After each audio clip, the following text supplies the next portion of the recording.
Hello, welcome. Love Speaks, day 20.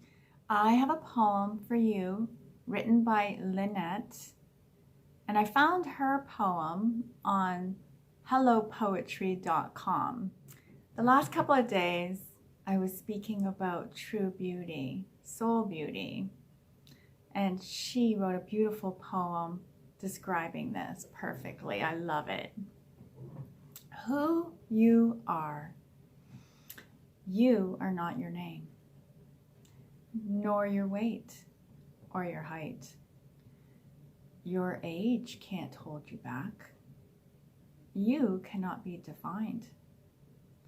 Beneath it all, deep in your heart, that is what defines who you really are. The choices you make, the chances you take, the words you speak, the things you say, the way you dance like no one's there, the songs you sing when no one cares, thoughts in your mind, love in your heart,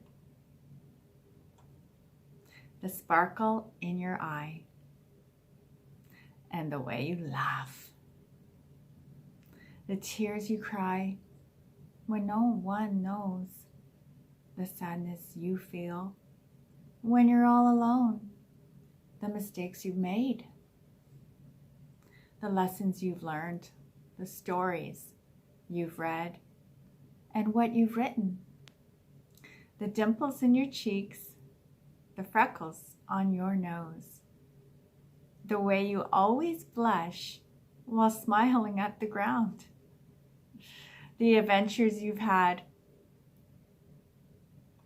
and those to come, the made-up songs you tend to hum, your sleepy little snores, the snorts in your laugh. Every flaw you possess makes you different than the rest. Let's just breathe that beautiful, beautiful poem into our hearts. This poem describes unique differentness.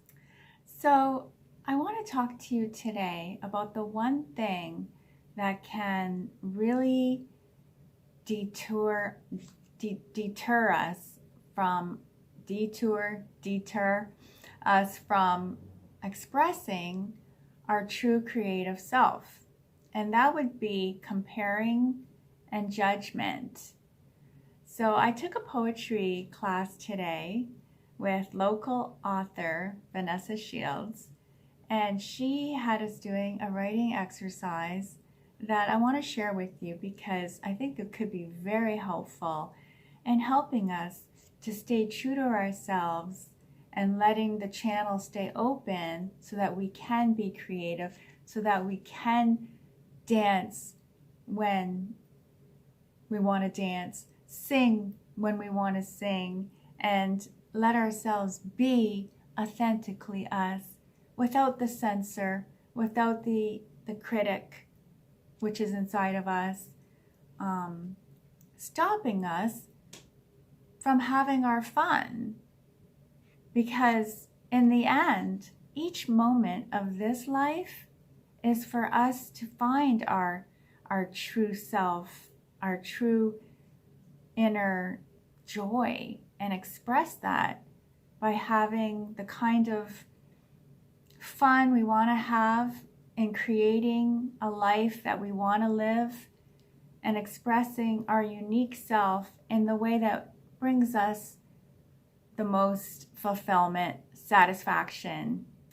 So the exercise that I'm was telling you about is a little writing exercise. And what you do is let's say you have a judgment, a comparison, comparing you to somebody else. Then what you would do is write, "Dear comparing voice."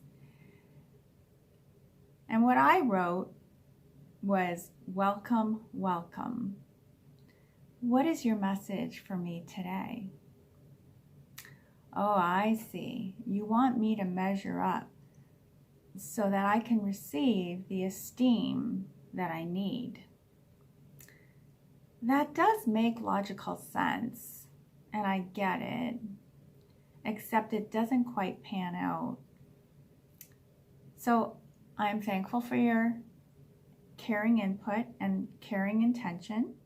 And now I am asking you to get in the back seat of this car that I'm driving, because I realize that I don't need to try to measure up to gain esteem.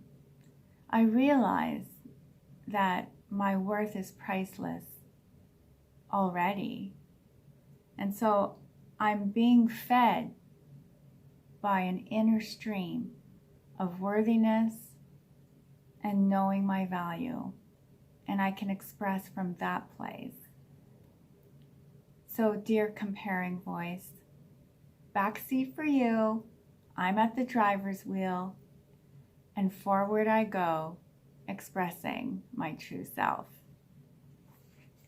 So you can say in your journaling, dear perfectionism, and let your perfectionistic voice know that really, as helpful as it's trying to be, you've got things wrapped.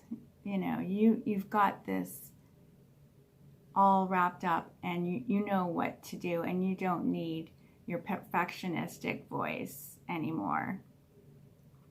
As a matter of fact, it's detrimental to your well-being at this time, so in the back seat you go. I've heard somebody say, and I don't know who, but that ego makes a great servant for our divine self. You know, as long as we understand that it's our divine self that's in charge, then our life is so much freer than being slave to egos, all the voices in ego. We need our ego, you know, we need that, and we need to pay attention to all the voices.